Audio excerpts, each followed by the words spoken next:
আসসালামু আলাইকুম। সবাইকে স্বাগত জানাচ্ছি বিডি দর্পণের নিয়মিত আয়োজন আজকের দুনিয়ায়। আপনাদের সঙ্গে আছি আমি তাসনিম হোসাইন। চলুন জেনে নেওয়া যাক সারা বিশ্বে এ পর্যন্ত ঘটে যাওয়া আজকের প্রধান খবরগুলো। যুক্তরাষ্ট্রের সাবেক প্রেসিডেন্ট ডোনাল্ড ট্রাম্পের উপর হামলার ঘটনায় বর্তমান প্রেসিডেন্ট জো বাইডেন ও তার দল ডেমোক্রেটিক পার্টিকে দোষারোপ করেছেন রিপাবলিকান পার্টির সিনিয়র নেতারা। রিপাবলিকান সিনেটর জেডি ভান্সকে ট্রাম্পের রানিং মেট বা পরবর্তী ট্রাম্প প্রশাসনে ভাইস প্রেসিডেন্ট হিসেবে ভাবা হচ্ছে। তিনি বলেছেন, ডোনাল্ড ট্রাম্পকে হত্যার চেষ্টা প্রেসিডেন্ট জো বাইডেনের প্রচার শিবিরের বাড়াবাড়ির ফল। ট্রাম্পের রানিং মেট হিসেবে আরেকটি নাম নিয়ে জোর গুঞ্জন রয়েছে। তিনি ব্যবসায়ী এবং রাজনীতিক বিবেক রামাস্বামী।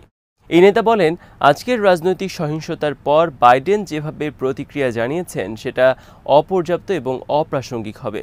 রিপাবলিকান পার্টির কংগ্রেস সদস্য এবং ট্রাম্পের কট্টর সমর্থক টেইলর গ্রিনি সরাসরি ডেমোক্রেটিক পার্টির দিকে আঙুল তুলেছেন। তিনি বলেছেন, তারা চাইছিল এমনটাই ঘটুক, তবে সুনির্দিষ্ট কোনো প্রমাণ হাজির করেননি তিনি। টেইলর গ্রিনি বলেন, ট্রাম্প চলে যাক এটা অনেক বছর ধরেই তারা চাইছিলেন এবং এর জন্য যা কিছু করা দরকার সেটার জন্য তারা প্রস্তুত ছিলেন।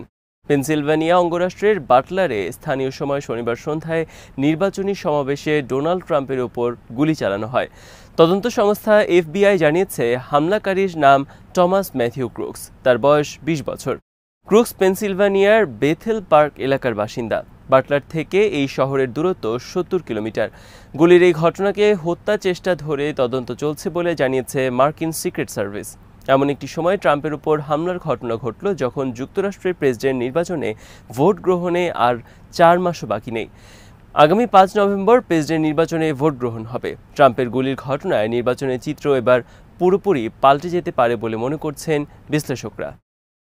নেপালের নতুন প্রধানমন্ত্রী হিসেবে কেপি শর্মা ওলিকে চতুর্থবারের মতো নিযুক্ত করেছেন দেশটির প্রেসিডেন্ট। কেপি শর্মার কমিউনিস্ট পার্টি দেশটির মধ্য বামপন্থী রাজনৈতিক দল নেপালি কংগ্রেসের সাথে জোট গড়ে সরকার গঠন করার পর রোববার তাকে প্রধানমন্ত্রী হিসেবে নিয়োগ দেওয়া হয়েছে।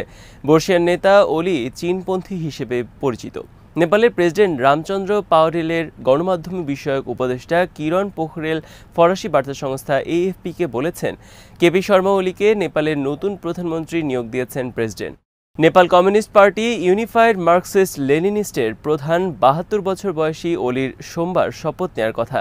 কেপি শর্মা ওলি 2015 সালে প্রথমবারের মতো নেপালের প্রধানমন্ত্রী নির্বাচিত হন। এরপর 2018 সালে নির্বাচনে আবারও প্রধানমন্ত্রী হিসেবে পুনর্নির্বাচিত হন তিনি। পরে 2021 সালে নেপালের অস্থিতিশীল পার্লামেন্টে সংক্ষিপ্ত সময়ের জন্য প্রধানমন্ত্রীর দায়িত্ব নেন ওলি। তার পূর্বসূরি এবং সাবেক জোট সরকারের মিত্র পুষ্পকমল দহল প্রচণ্ড প্রধানমন্ত্রীর দায়িত্ব গ্রহণের মাত্র 18 মাস পর শুক্রবার দেশটির পার্লামেন্টে আস্থা ভোট অনুষ্ঠিত হয়। এই ভোটে পুষ্পকমল দহল হেরে যান এবং তাকে ক্ষমতা ছাড়তে হয়। দহলের জোট সরকার থেকে ওলির দল সমর্থন প্রত্যাহার করে নেওয়ার কারণেই মূলত তার সরকারের পতন ঘটে। দহলের সরকার থেকে সমর্থন প্রত্যাহার করে নিয়ে নেপালি কংগ্রেসের শের বাহাদুর দেওবার সঙ্গে জোট সরকার গঠনের চুক্তি করেন ওলি। প্রবীণ এই রাজনীতিক বরাবরই চীনপন্থী নেতা হিসেবে পরিচিত। ইন্ডিয়ান এক্সপ্রেস জানিয়েছে, 2015 সালে ভারত সীমান্ত বন্ধ করে দিয়ে নেপালের ওপর যখন অবরোধ দিয়েছিল, ওই সময় নয়াদিল্লির বিরুদ্ধে কঠোর অবস্থান নিয়েছিলেন ওলি। এছাড়া তার সরকার বেইজিংয়ের সাথে সম্পর্ক ঘনিষ্ঠ করে। ওলি সরকারের সময় ভারতের উত্তরাখণ্ড রাজ্যের 3টি এলাকা নিজেদের দাবি করে নতুন একটি ম্যাপ প্রকাশ করে নেপাল, জানিয়ে ভারতের সাথে সম্পর্ক আরও খারাপ হয়ে ওঠে নেপালের। আরও একবার ত্রাণবাহী গাড়িতে চড়ে ছদ্মবেশে হামলা চালিয়েছে ইসরায়েলি সেনারা। তবে এবার তারা অভিযানের শুরুতেই হামাসের যোদ্ধাদের প্রবল প্রতিরোধের মুখে পড়েছে এবং প্রাণ হারিয়ে মাশুল গুনেছে। রবিবার দক্ষিণ গাজার রাফা শহরে এই লড়াইয়ের ঘটনা ঘটে। এদিন উপত্যকার আরও কয়েকটি পয়েন্টে দখলদার সেনাদের ওপর হামলা চালিয়েছে প্রতিরোধ যোদ্ধারা।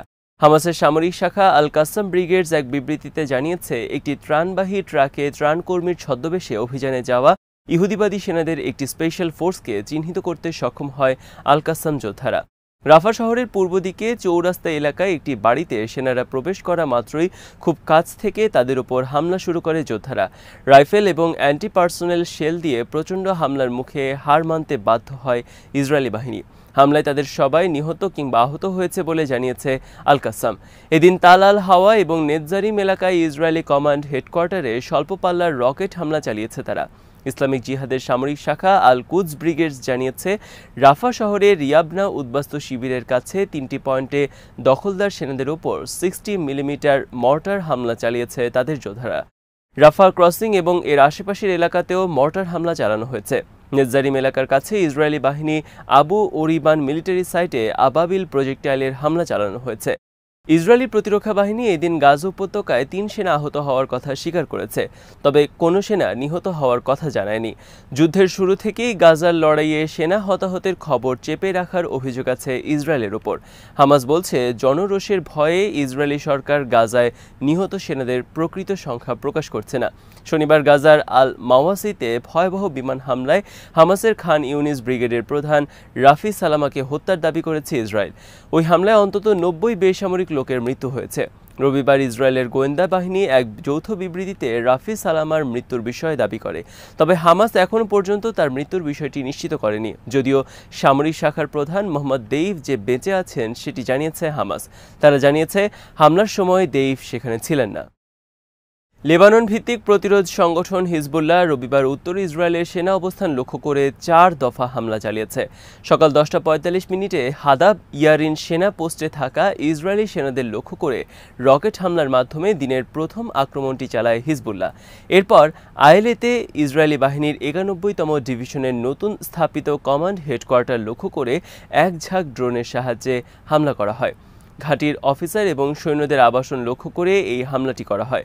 হিজবুল্লাহ জানিয়েছে, তাদের হামলা সরাসরি টার্গেটে আঘাত এনেছে। বেলা ৩টা ১০ রুয়াইসাত আল আলম সেনা ঘাঁটির পাশে মোতায়েনকৃত একদল সেনাকে লক্ষ্য করে বুরকান রকেট হামলা করা হয় এবং এরপর সন্ধ্যা ৬টা ৫ কাফর সুবা পার্বত্য এলাকায় অবস্থিত রামাথা সেনা ঘাঁটিতে রকেট হামলা চালিয়েছে তারা। গাজা উপত্যকায় যুদ্ধের শুরু থেকেই হিজবুল্লাহ নিজ অবস্থান থেকে ইসরায়েলের উপর হামলা চালিয়ে আসছে। সংগঠনটি বলছে, গাজায় যুদ্ধবিরতি কার্যকর না হওয়া পর্যন্ত তাদের এই হামলা চলতেই থাকবে। এদিকে আল মায়াদিনের খবরে বলা হয়েছে, প্রথমবারের মতো ইরানের তৈরি শাহেদ 101 ড্রোন ব্যবহার করেছে হিজবুল্লাহ। উন্নত কারিগরি দক্ষতা সম্পন্ন এই ড্রোনটিকে শত্রুর পক্ষে চিহ্নিত করা কঠিন। ইসরায়েলের রাষ্ট্রীয় সম্প্রচার মাধ্যম কানের সামরিক প্রতিবেদক ইতালি ব্লুমেন্থেল বলেছেন, হিজবুল্লাহ ইরানের তৈরি শাহেদ 101 ড্রোন প্রথমবারের মতো ব্যবহার করেছে। ইসরায়েল বিমান বাহিনীর পক্ষে এই ড্রোনটি চিহ্নিত করা এবং ধ্বংস করা খুবই কঠিন। এই সাংবাদিক জানান, শাহেদ ড্রোনটি পুরোপুরি বিদ্যুৎ শক্তি চালিত। আবাবিল ড্রোনের মতো এটি পেট্রোল চালিত নয়। এর ইঞ্জিন এত কম শব্দ উৎপাদন করে যে মাটি থেকে তা টের পাওয়া সম্ভব নয়। ইয়েমেনের হুথি আনসারুল্লাহ গোষ্ঠীর মুখপাত্র ব্রিগেডিয়ার জেনারেল ইয়াহিয়া সারি জানিয়েছেন, হুথিদের নৌ, বিমান এবং মিসাইল ফোর্স রবিবার সাগরে একটি জাহাজে যৌথ আক্রমণ চালিয়েছে। হামলার টার্গেট ছিল একটি ইসরায়েলি জাহাজ। ফিলিস্তিনি জনগণ এবং প্রতিরোধ যোদ্ধাদের প্রতি সমর্থনের অংশ হিসেবে এই হামলা চালানো হয়েছে বলে জানান সারি। হুথিদের মুখপাত্র আরও বলেন, এডেন উপসাগরে MSC ইউনিফিক নামের জাহাজটিতে একযোগে মিসাইল এবং ড্রোন দিয়ে হামলা চালানো হয়। একই দিন অধিকৃত ফিলিস্তিনি ভূখণ্ডে ইসরায়েলি স্থাপনায় হামলার জন্য বেশ কয়েকটি ড্রোন পাঠিয়েছে হুথিরা। ড্রোনগুলো দক্ষিণ ইসরায়েলে সফলভাবে হামলা চালিয়েছে বলে দাবি করেন তিনি। হুথি মুখপাত্র এদিন আরব এবং মুসলিম বিশ্বের সেনাবাহিনীগুলোর প্রতি তাদের নৈতিক এবং ধর্মীয় দায়িত্ব হিসেবে ফিলিস্তিনিদের পাশে দাঁড়ানোর আহ্বান জানান। একই সাথে জানান, ইয়েমেনের হুথিরা ফিলিস্তিনিদের প্রতি নিপীড়ন বন্ধে যে কোনো আরব বা মুসলিম দেশের সাথে ইসরায়েল বিরোধী যৌথ অভিযান চালাতে প্রস্তুত আছে। যুক্তরাষ্ট্রের সামরিক বাহিনীর সেন্ট্রাল কমান্ড জানিয়েছে, লোহিত সাগরের আকাশে তারা হুথিদের 2টি ড্রোন ধ্বংস করেছে। এছাড়া একটি চালকবিহীন নৌযানও ধ্বংসের কথা জানিয়েছে মার্কিন বাহিনী। সেন্টকম এক বিবৃতিতে বলেছে, এই ড্রোনগুলোকে মার্কিন বাহিনী, জোট বাহিনী, তাদের মিত্র এবং বাণিজ্যিক জাহাজের জন্য হুমকি হিসেবে চিহ্নিত করা হয়েছিল। গত নভেম্বর থেকে হুথিরা এডেন উপসাগর এবং লোহিত সাগরে ইসরায়েল এবং তাদের মিত্রদের বাণিজ্যিক জাহাজের উপর হামলা চালাচ্ছে। তাদের হামলা এখন পর্যন্ত 2টি জাহাজ ডুবির ঘটনা ঘটেছে। এছাড়া একটি জাহাজ আটক করেছিল হুথি যোদ্ধারা। যুদ্ধের পর সমগ্র ফিলিস্তিনে একটি অবিভক্ত জাতীয় সরকার গঠনের প্রস্তাব দিয়েছে স্বাধীনতাকামী সংগঠন হামাস। সংগঠনটির পলিটিক্যাল ব্যুরোর সদস্য হোসাম বারদান বলেছেন, গাজা এবং পশ্চিম তীরে একটি অভিন্ন ও জাতীয় সরকার থাকবে। হামাস নেতা বলেন, যুদ্ধের পর গাজার শাসন ক্ষমতায় কে থাকবে সেটি ফিলিস্তিনের অভ্যন্তরীণ বিষয়। এটি বাইরের কারোর মাথা ব্যথা নয়। আমরা বাইরের কারোর সাথে এই বিষয়ে আলোচনাও করব না। বার্তা সংস্থা AFPর খবরে বলা হয়েছে, নাম প্রকাশ না করে হামাসের আরেক নেতা যুদ্ধের পর একই রকমভাবে অস্থায়ী ফিলিস্তিনি সরকার পরিচালনা করে জাতীয় নির্বাচনের দিকে যাওয়ার কথা বলেছেন। তিনি আরও বলেন, এই প্রস্তাব ইতোমধ্যে মধ্যস্থতাকারীদের কাছে পাঠানো হয়েছে। প্যালেস্টাইন ক্রনিকলের খবরে বলা হয়েছে, হোসাম বারদানের এই আহ্বানের মাধ্যমে ফিলিস্তিনি গ্রুপগুলোর মধ্যে আরও একবার ঐক্যের প্রস্তাব দেওয়া হলো, যদিও এমন কোনো পদক্ষেপ এখনও বহু দূরের বিষয়। 2007 সাল থেকে গাজা উপত্যকা শাসন করছে হামাস। 2006 সালে তারা পুরো ফিলিস্তিনে ভোটে জিতে সরকার গঠন করলেও পশ্চিমা বিশ্বের চাপের মুখে পশ্চিম তীরের ক্ষমতা ছেড়ে দিয়ে শুধু গাজা শাসন করে আসছে। আর পশ্চিম তীরের শাসন ক্ষমতায় আছে মাহমুদ আব্বাসের ফাতাহ আন্দোলন। আজ এখানেই শেষ করছি। সবাই ভালো থাকুন, সুস্থ থাকুন আর দেখতে থাকুন বিডি দর্পণ। চ্যানেলটি ভালো লাগলে সাবস্ক্রাইব করুন, সংযুক্ত থাকুন আমাদের ফেসবুক পেজে। আল্লাহ হাফেজ।